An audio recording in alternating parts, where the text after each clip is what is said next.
आपने एक बार फिर हमारे लिए वक्त निकाला। धन्यवाद आपका। जी, आज एक बड़ा महत्वपूर्ण दिन है, जैसा मयंक जी ने कहा, और मुझे बहुत अच्छा लगा कि इनका इंस्टीट्यूशन सबसे पहले या और इंस्टीट्यूशंस के साथ, लेकिन वो जो ये पाठ्यक्रम हिंदी का, इसी की तरफ आपने इशारा किया। कैसे देखती हैं आप? पहले तो मैं इसी पहल की तरफ कि मध्य प्रदेश के लिए बड़ा गौरव का क्षण है। बहुत ही गौरव का क्षण है। मैं मानती हूँ कि माननीय मुख्यमंत्री जी ने ये सबसे पहले तो ये कदम उठाया, और उसके बाद देवास में हमारा जो एक मेडिकल कॉलेज है, वो उसके सपोर्ट में पहले ही साल उसको करिकुलम ऐड करने जा रहे हैं। तो अमलताज फैमिली, मयंक सिंह भदौरिया जी, सुरेश भदौरिया जी, इन लोगों को सबको धन्यवाद बहुत। मध्य प्रदेश इस समय मैं देख रहा हूं कि कई एक अलग तरह की पहल की तरफ बढ़ रहा है। प्राइम मिनिस्टर साहब का भी फोकस है जी। सेंट्रल लीडरशिप जो बीजेपी की है, उसका आना जाना बढ़ गया मध्य प्रदेश में। अमित शाह जी आज मध्य प्रदेश में थे लगातार। प्रधानमंत्री जी तो मुझे लगता है 2 महीने में उनका दूसरा दौरा था। मध्य प्रदेश वैसे भी देश का दिल है, लॉजिस्टिक हब है, ये संभावनाएं हमेशा से रही हैं। देवास इन पर्टिकुलर और पूरा मध्य प्रदेश कैसे देखती हैं आप? जिस तरह से हम आगे बढ़ रहे हैं, महाकाल लोक अब आपसे लगा ही हुआ है, बिल्कुल अद्भुत जगह है। देखिए शरद जी, मैं मानती हूँ कि जब 19 साल पहले भारतीय जनता पार्टी की सरकार को मौका मिला था मध्य प्रदेश संभालने का, बहुत ही बुरी स्थिति में प्रदेश मिला था हमें। ना तो सड़कें थी, ना बिजली थी, ना पानी था, इंडस्ट्रीज भाग रही थी, खास करके देवास से इंडस्ट्रीज जा रही थी। बहुत ही विकट परिस्थिति थी। सरकार भारतीय जनता पार्टी के आते से, माननीय शिवराज सिंह जी आते से, उन्होंने सबसे पहले काम तो इन मूलभूत सुविधाओं को उपलब्ध कराने में कई साल लग गए, क्योंकि इस पूरी समस्या को सुधारना और फिर उस समस्या से उभर कर बेहतर सुविधाएं देने में कुछ समय लग गया।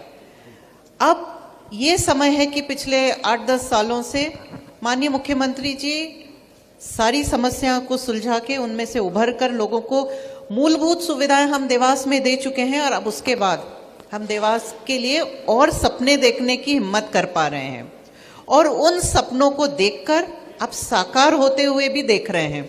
तो इसीलिए आप लोगों को देवास, एक विकसित देवास, देवास के विकास के बारे में चर्चा और देवास की सुंदरता के बारे में, चहुमुखी सुंदरता के बारे में बात करने का मौका मिल रहा है। और आपको धन्यवाद देती हूँ कि आपने ये प्लेटफॉर्म दिया हमें कि हम देवास की जनता को ही नहीं, मध्य प्रदेश में ये मैसेज पहुंचा सकें कि देवास, जहां पानी नहीं था, लोगों का पलायन हो रहा था, पानी नहीं था, बिजली 24 घंटे नहीं होती थी, इन्वर्टर्स चार्ज नहीं होते थे, सड़कों के नाम पर गड्ढे थे, केवल हाईवेज तो थे नहीं, बाईपास तो था नहीं, कुछ भी नहीं था हमारे पास। वहां से उभरकर आज परिपूर्ण देवास है। मूलभूत सुविधाओं से परिपूर्ण होकर हम आगे के देवास के लिए बेटर सुविधाएं देने के लिए अब सुपर कॉरिडोर बना रहे हैं इंदौर की तर्ज पे। हम एक सुंदर बाईपास दे चुके हैं, जो आपने देखा है, ऐसा लगता है कि आप विदेश में चल रहे हैं। अब एक वक्त था, माननीय मुख्यमंत्री जी ने बोला था मैं देवास को सिंगापुर बना दूंगा। बहुत दूर नहीं है कि हम सिंगापुर जैसी सुविधाएं देवास में उपलब्ध कराने जा रहे हैं। अभी उज्जैन चौराहे से नागूखेड़ी चौराहे तक 6 लेन बनने जा रहा है। रसूलपुर पे ब्रिज, पूरा एबी रोड, नया ओवर ब्रिजेस, बहुत विकास का कार्य हो रहा है। मैं 1 साल में बड़ा अंतर महसूस कर रहा हूं आपकी प्रसन्नता में भी, और विकास का जो रोड मैप आप देख पा रही हैं, क्योंकि मुझे लगता है फर्स्ट हैंड इंफॉर्मेशन तो आप ही के पास जाहिर है सबसे पहले होगी। थोड़ा सा मैं एक दार्शनिक सवाल की तरफ आता हूं। मुझे याद है आपने एक इंटरव्यू में हमारे साथ ही कहा था कि स्त्री को जब भी कोई जिम्मेदारी मिलती है वो अपने को प्रूव करती है, और वो अपनी महत्वाकांक्षाओं को कभी भी एग्जिबिट नहीं करती है। शायद मैं नहीं कह रहा स्त्री पुरुष का कोई कंपैरिजन है, लेकिन अगर एक गृहिणी है तो आप ये मत समझिए कि वो बिजनेस वुमन नहीं हो सकती, वो स्पोर्ट्स पर्सन नहीं हो सकती, या वो राजनीति में नहीं आ सकती। हमने देखा कि आपने भी इस अवसर को, आपका सेकंड टर्म है, लेकिन मैं आपके पूरे व्यक्तित्व में अब मैं देख रहा हूं कि आप बहुत सारी चीजों को बहुत बेहतर देख रही हैं। बहुत सारी बिटियां हैं हमारे साथ, लड़कियां हैं जिनके मन में बहुत सपने हैं। कई बार हम पुरुष सामाजिक बाध्यताओं के चलते उनको चुनौती भी देते हैं, शादी के बाद दूसरे घर जाना है, चली जाओगी, अभी पढ़ लो, अभी खेल लो, अभी ये कर लो, बाद में तो फिर ससुराल के हिसाब से चलना है। लेकिन अब चीजें बदल गई हैं, बदल रही हैं। इस पर आपकी टिप्पणी मैं जरूर चाहूँ। समय तो बदला है और उसके साथ महिलाओं को मौके मिलने की जो एक श्रृंखला है वो भी बदली है। और मैं आज मानती हूँ महिलाएं अब मौका मिलने के लिए नहीं रुकती हैं, खुद स्टेप अप होती हैं। और आज का पिता, आज का भाई, आज का पति, उनको भी मैं धन्यवाद देना चाहूंगी क्योंकि उनमें भी प्रोग्रेस हुई है। वो भी अपनी बेटियों को उतने ही मौके देते हैं जितने अपने बेटे को देते हैं, और ये मैं देख रही हूं। तो उसके लिए भी तो हम केवल महिलाओं की तारीफ करते हुए पुरुषों को डाउन प्ले नहीं कर सकते, क्योंकि यही गलती सदियों पहले हुई थी। महिलाओं को डाउन प्ले किया गया था और उसके कारण महिलाएं इतनी दब गईं कि आज उभरने के लिए उनको टाइम लग गया। तो आज हमें वही गलती नहीं दोहरानी है पुरुषों के साथ, नहीं तो उनको उभरने में अगली सदी लग जाएगी। मुझे लगता है बहुत जबरदस्त आपको ताली बजानी चाहिए इस पर। क्यों बजानी चाहिए?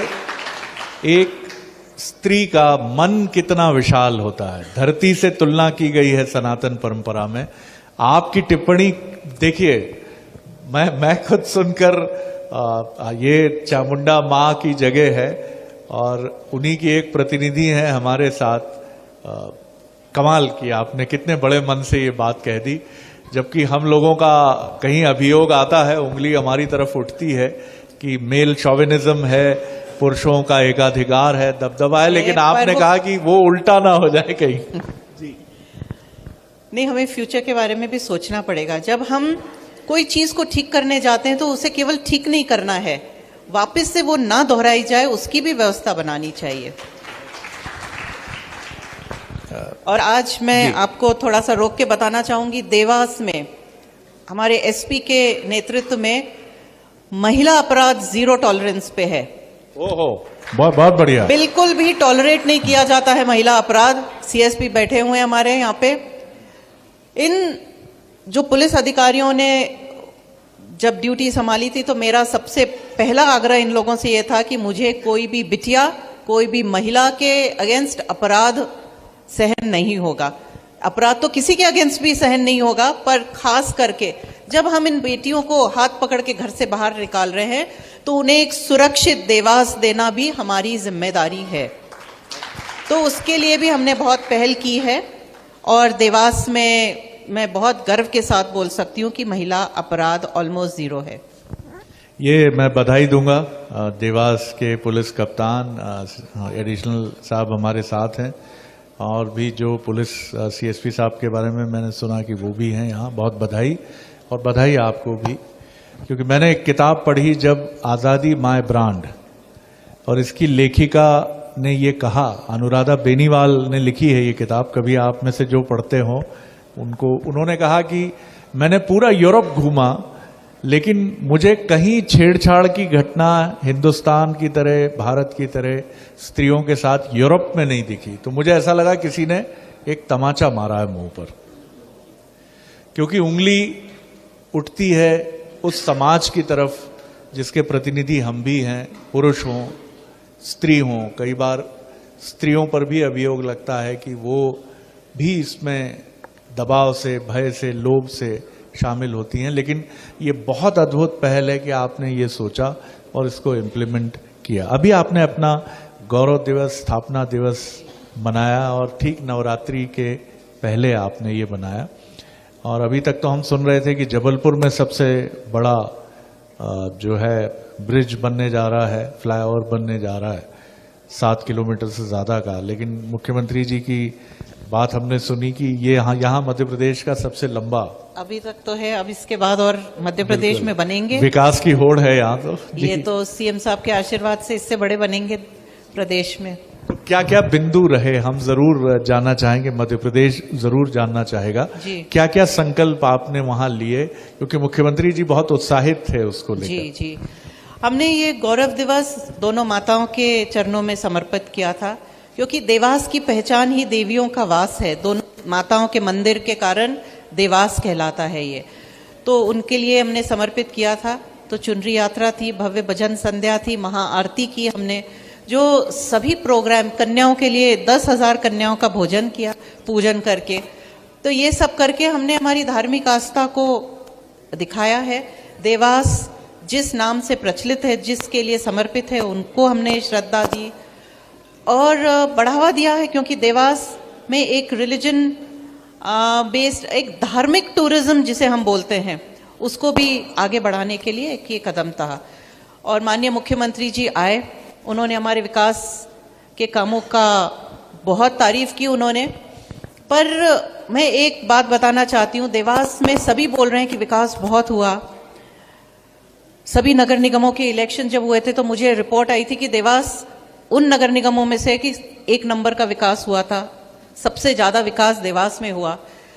ये हम इसलिए कर पाए क्योंकि 5 साल पहले 2018 में इलेक्शन थे, हमने 2017 में एक विजन बनाया था 5 साल के लिए, आने वाले समय के लिए।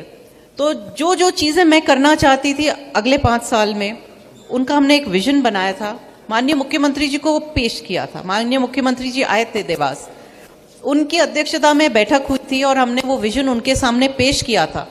और उस विजन के तहत हम पिछले 5 साल से चल रहे हैं।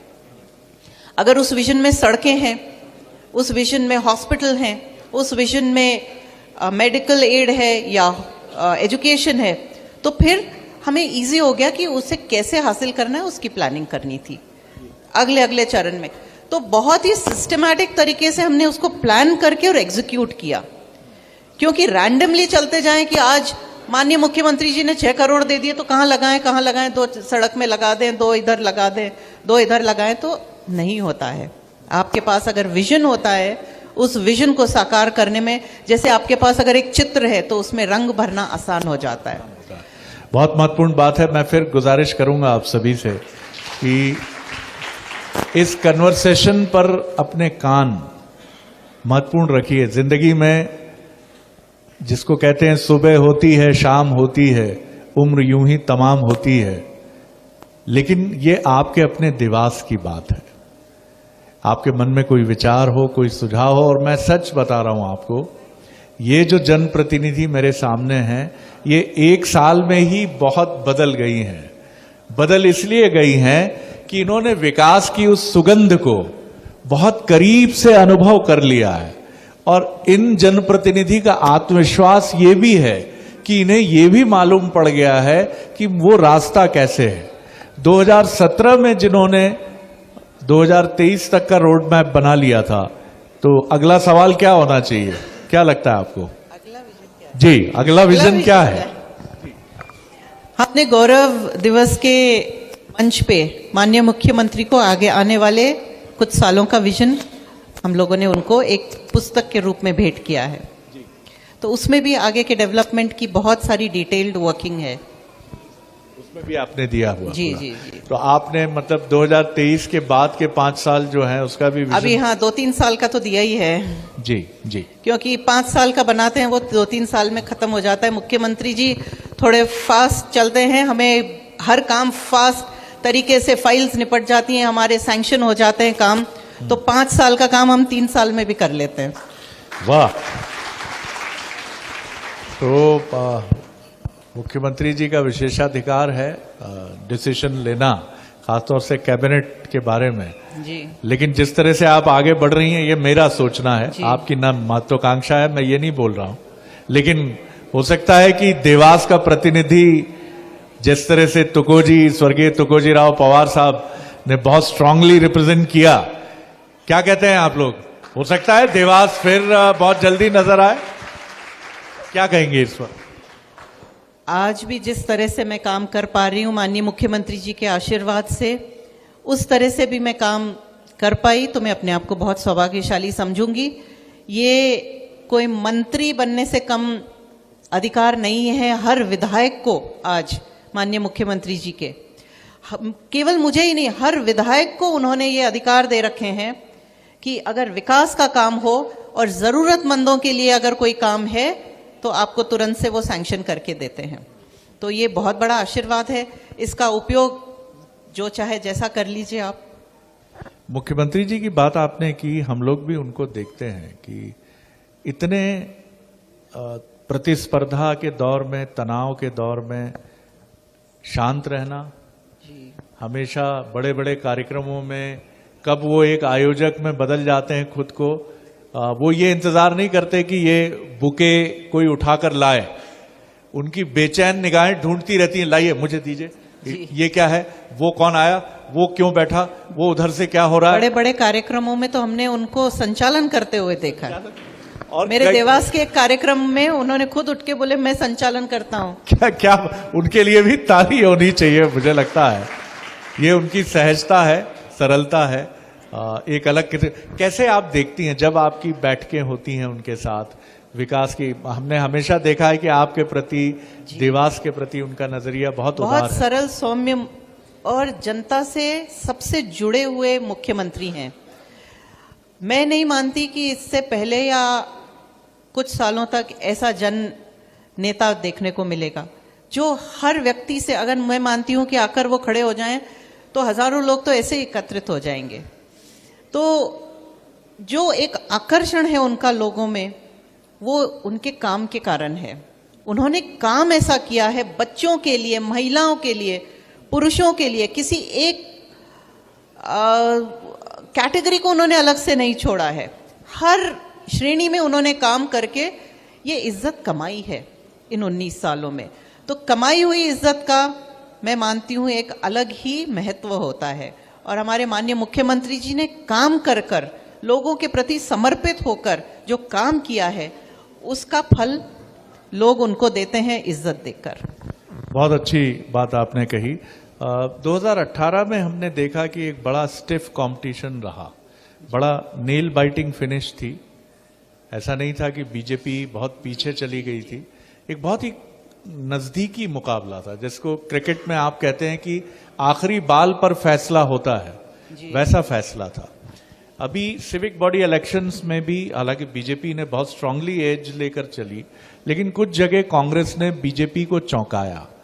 आप क्या देखती हैं कि किन चीजों से बीजेपी को, मुख्यमंत्री जी भी हमेशा कहते हैं कि कुछ चीजों से हमें सावधान रहना है, अति आत्मविश्वास नहीं रखना है, जनता से जुड़े कामों को पूरा करना है। एक जनप्रतिनिधि के तौर पर आपने भी वो समय देखा जब 13-14 महीने कांग्रेस की सरकार रही। आप 2023 के लिए क्या कहेंगी? किन चुनौतियों को पूरा करना है बीजेपी के और किन सावधानियों को ध्यान में रखना? जनसंपर्क, मैं मानती हूं कि जनता से संपर्क की सबसे बड़ी एक जो चुनौती होती है हर जन प्रतिनिधि के लिए। आप जनता से संपर्क में रहेंगे तो मैं पूरे 5 साल तो मुझे नहीं लगता आपको कोई खास काम एक्स्ट्रा एफर्ट करना पड़ेगा चुनाव के टाइम, क्योंकि आप जनता से संपर्क में रहेंगे तो उनकी समस्याएं सुनेंगे और सुनेंगे तो उनका निराकरण भी करेंगे, क्योंकि अगली बार आपको उनके पास जाना है निराकरण लेकर ही। तो जब आपको मालूम है कि आज आप मिले हैं, उनकी समस्या है, तो कल आप जब मिलने जाएंगे तो उसे हल लेकर ही जाना है, और हल लेकर जाना ही पड़ता है, नहीं तो दूसरे दिन जा नहीं सकते। और सतत जनसंपर्क जब रहता है तो समस्याएं भी सुनते हैं हम और हल भी करते हैं। तो मैं मानती हूँ वो ही सबसे एक बड़ा एक जो हथियार होता है एक जनप्रतिनिधि के लिए, चुनाव जीतने के लिए। आपने काफी महत्वपूर्ण मंत्र दिया है कि जनसंपर्क। मैं भी घर पर महसूस करता हूं कि अगर अपनी व्यस्तता के चलते 2 दिन घर की जो हमारी जीवन संगिनी है उनसे ठीक से संवाद, वो भी वर्किंग वुमन है, लेकिन उनसे संवाद ठीक नहीं होता तो मामला उलझने लगता है, संवाद की शैली बदलने लगती है। तो जनसंपर्क बहुत जरूरी है, चाहे आपका घर हो, आपकी पत्नी से बातचीत हो, आपके बेटे बेटी से बातचीत हो, पड़ोसी से बातचीत हो, आप लोग देखिए, आप और बेहतर समझती होंगी। मेरे कुछ मित्र अमेरिका में हैं, वो कहते हैं वहां अनजान लोग भी एक दूसरे से जब मिलते हैं तो गुड मॉर्निंग जरूर बोलते हैं, good morning sir, how are you, have a nice day. और भारत में मैं महसूस करता हूं, मध्य प्रदेश तो फिर भी बहुत अपनत्व से मिलता है, लेकिन मैं देखता हूं किसी को नमस्कार करिए जिससे आप परिचित नहीं है तो वो सोचता है बगल वाले को किया है क्या, मेरे को तो कर नहीं सकता, ऐसे कैसे हो सकता। तो जनसंपर्क की इस विधा को ध्यान में रखिए। मुझे ये बताइए, आपकी आगे का देवास बहुत ही जबरदस्त देवास होने जा रहा है, क्योंकि अब जो विकास का जो इंडस्ट्रियलाइजेशन है उसका रास्ता देवास उज्जैन होकर ही जाता है, या इंदौर में जो सैचुरेशन है या भोपाल में जो सैचुरेशन है उसकी वजह से यही रीजन है जो फर्टाइल है, अब ऑर्गेनिक है जो अब। तो आप भी इसको पूरे बदलते हुए देवास को देख रही हैं और कैसे इंस्ट्रूमेंटल्स को और तेज करने की तरफ बढ़ रही हैं। जी, मैं अभी थी नहीं, पर जब हमारे कलेक्टर साहब ने शायद कुछ बोला कि 1 करोड़ क्रॉस होने के बाद लोग यहाँ आना शुरू करेंगे, मैं इससे सहमत नहीं हूँ। मैं मानती हूँ आज भी लोग इंदौर से आ रहे हैं क्योंकि देवास बदल रहा है। शायद उतनी गति से नहीं आ रहे हैं, शायद वो गति नहीं है जो 1 करोड़ क्रॉस होने के बाद होगी, क्योंकि वो फिर चॉइस नहीं होगी, वो जरूरत हो जाएगी।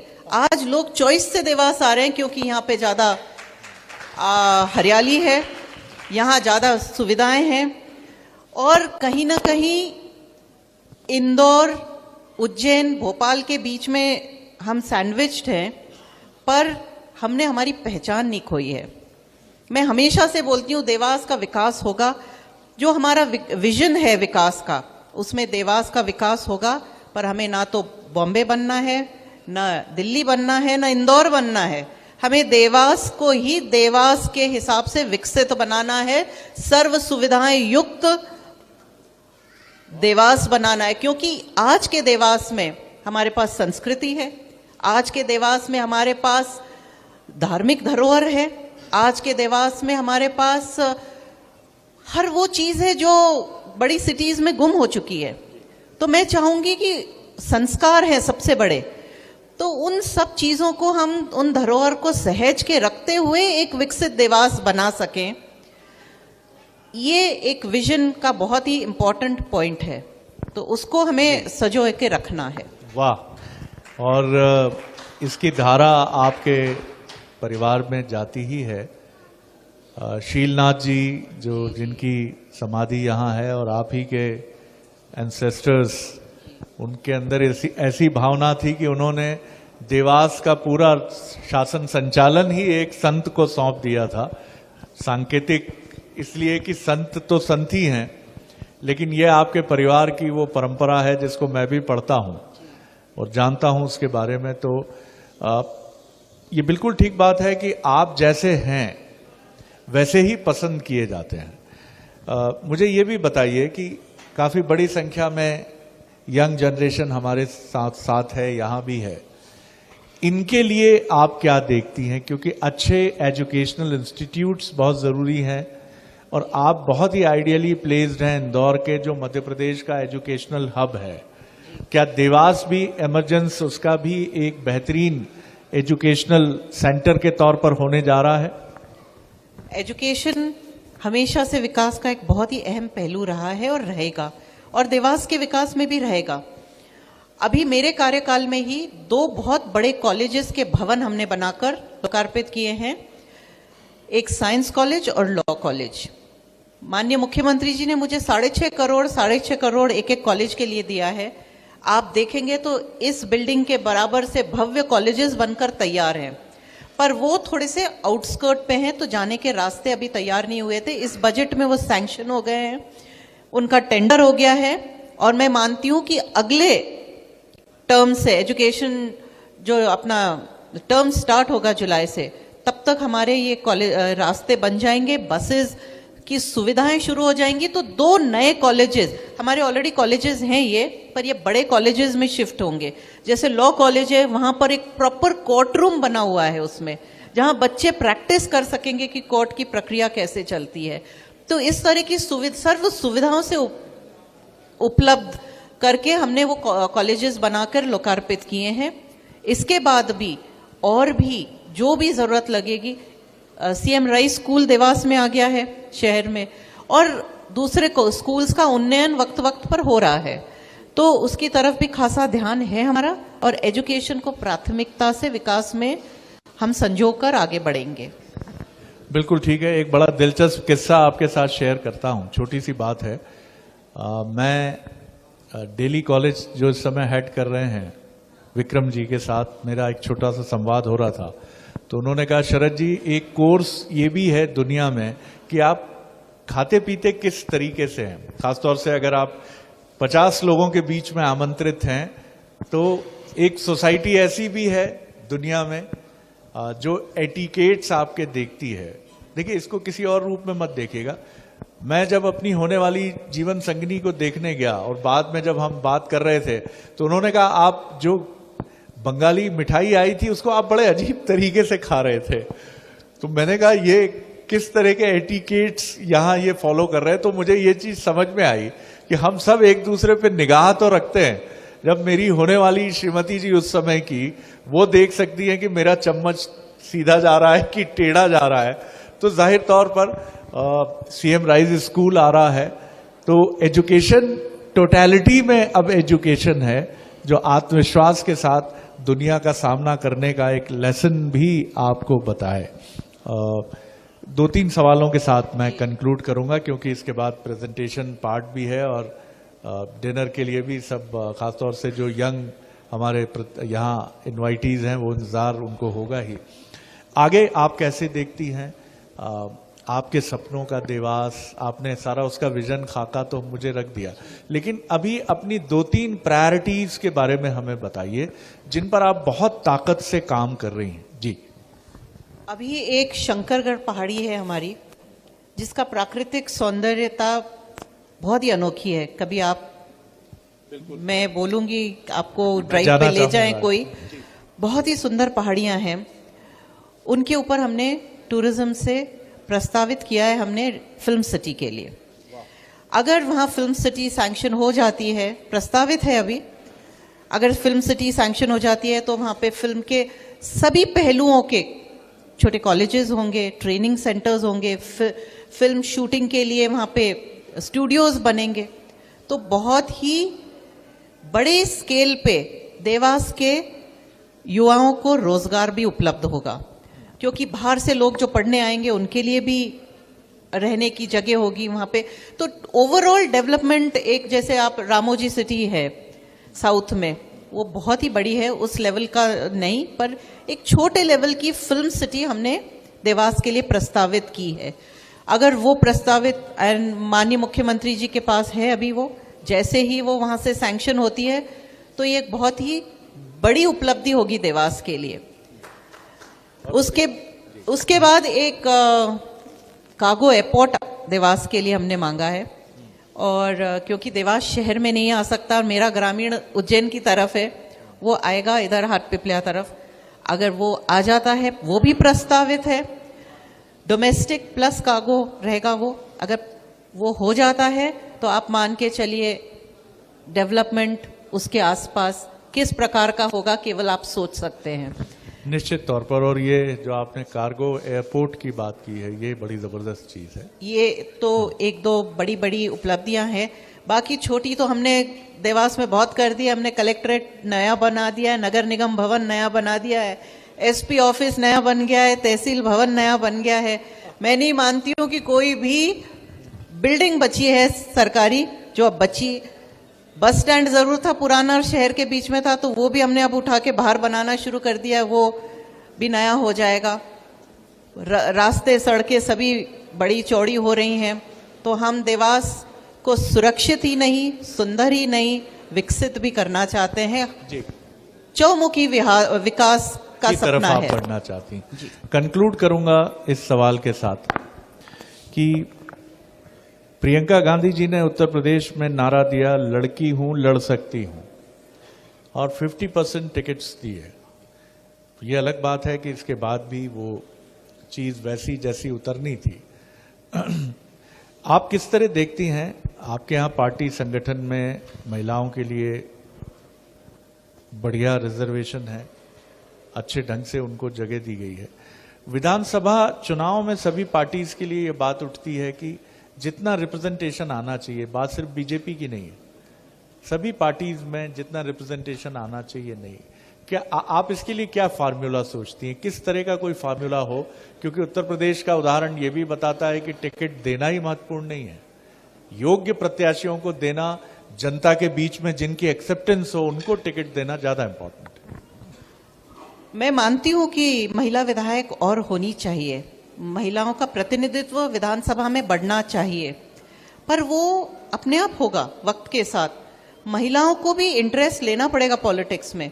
केवल महिलाओं को टिकट देने के लिए हम घर से खींच खींच के महिलाओं को निकाल कर टिकट दे दें तो वही हालत होगी जो आपने बताया। तो इसके लिए सबसे पहले महिलाओं का भी इंटरेस्ट उसमें जागृत होना होगा। महिलाएं जब राजनीति की फील्ड में ज्यादा से ज्यादा आएंगी और टिकट की काबिल बनेंगी तो जरूर उनको टिकट भी मिलेंगे। मैं मानती हूँ जबरदस्ती नहीं थोपना चाहिए। अगर काबिल है महिला तो जरूर मिले टिकट और फिर वो महिला जीतकर भी दिखाए। तो मैं चाहूंगी कि ऐसी काबिल महिलाएं जो केवल घर बैठे हुए अपना इंटरेस्ट दिखाती है वो बाहर निकलें, दिखाएं, काम करें इस क्षेत्र में और टिकट लें। बिल्कुल आपने ठीक कहा।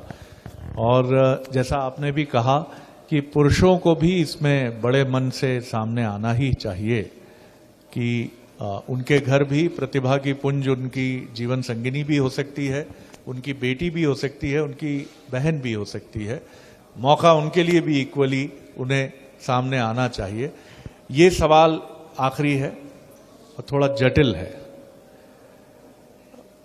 आप ही की पार्टी के एक बड़े नेता से मेरी बात हो रही थी, उनके पुत्र भी राजनीति में है। मैंने जब उनसे पूछा, मैंने कहा इनका आप फ्यूचर क्या आगे देखते हैं? उन्होंने कहा ये तो पार्टी को ही तय करना है। लेकिन मैंने उनसे कहा कि जब एक डॉक्टर का बेटा इंक्लाइन होता है मेडिकल लाइन के लिए, एक जर्नलिस्ट का बेटा कई बार इंक्लाइन होता है एक जर्नलिस्ट होने के लिए, बिजनेसमैन हैं अगर तो उनका बेटा इंक्लाइन होता है, इच्छुक होता है, तो क्या जबकि राजनीति में चुनती जनता है, फिर ये वंशवाद कांग्रेस पर आप आरोप लगाते रहिए, लेकिन आपके लिए भी ये चुनौती बन रहा है उन बच्चों के लिए, युवाओं के लिए जो 10-10 साल से राजनीति में काम कर रहे हैं। क्या इसके लिए एक मजबूत फॉर्मूला नहीं बनना चाहिए पार्टी में? स्ट्रांगली मेरिट डिमेरिट्स तय होनी चाहिए। ये एक जटिल सवाल है और बीजेपी बहुत स्ट्रांगली डील कर रही है इसको। बीजेपी के नेतृत्व, शीर्ष नेतृत्व बहुत काबिल और सक्षम है। जरूर इस चीज को एक फ्लेक्सिबल तरीके से डील करेंगे और इसका कोई ना कोई एक पूरा खाका बनना चाहिए और बनेगा भी। वक्त के साथ पार्टी प्रोग्रेस कर रही है, आगे बढ़ रही है। दुनिया की सबसे बड़ी पार्टी बनी हुई है हमारी बीजेपी। तो जब इतनी बड़ी पार्टी है तो हर मुद्दे को, हर चीज को वो बहुत बारीकी से देखेंगे भी और करेंगे भी। हाँ, मैं मानती हूँ कि डॉक्टर का बेटा डॉक्टर बन सकता है तो नेता का बेटा नेता क्यों नहीं बन सकता। इस चीज को अलग से चिन्हित करना होगा कि अगर कोई नेता का बेटा राजनीति में है तो क्या वो काबिल है। अगर काबिल है तो मैं मानती हूँ जरूर मौका देना चाहिए, पर अगर कोई डाउट आता है तो ये नेतृत्व तय करेगा। नेतृत्व के ऊपर हम छोड़ते हैं कि वो तय करें कि कोई नेता का बेटा काबिल है या नहीं, और होगा तो जरूर नेतृत्व मौका देगी। आपने बहुत बखूबी इसका उत्तर दिया है और मैं ये भी कहूंगा, आपको अप्रिशिएट भी करूंगा कि आपने सवाल से इधर उधर होने की कोशिश ना करते हुए नेतृत्व पर इसको छोड़ा है, जो बीजेपी का एक मजबूत स्टैंड है। It is up to the party कि वो तय करेगी। और आपने ये भी कहा है कि योग्यता भी इग्नोर नहीं होनी चाहिए, क्योंकि वो किसी भी प्रतिभा के साथ अन्याय है जिसके भीतर सपना है, दृष्टि है, सोच है। मैं बहुत धन्यवाद देता हूं और मैं फिर कहूंगा कि मैं आप में बहुत सकारात्मक परिवर्तन मैंने इस मायने में देखा है कि विकास को लेकर आपकी आकांक्षा, एस्पिरेशंस और बढ़ गई हैं, जो देवास के लिए बहुत अच्छा है। तालियों से स्वागत कीजिए इसका। बहुत शुक्रिया, बहुत धन्यवाद। धन्यवाद शरद जी, हमेशा की तरह आपसे बात करने में एक जो पूरे इसमें डिग्निटी छलकती है, उसके लिए मैं आपको अप्रिशिएट करती हूँ और धन्यवाद देती हूँ बहुत कि आप जैसे लोगों से बात करके हमारी भी ऊर्जा का संचार ही होता है। धन्यवाद। ये हमारा भी दायित्व है, क्योंकि आप जिस चुनौतीपूर्ण राह पर हैं, हम उसमें से जो भी मोती निकाल सकें, ये कोशिश हमारी भी होनी चाहिए। मैं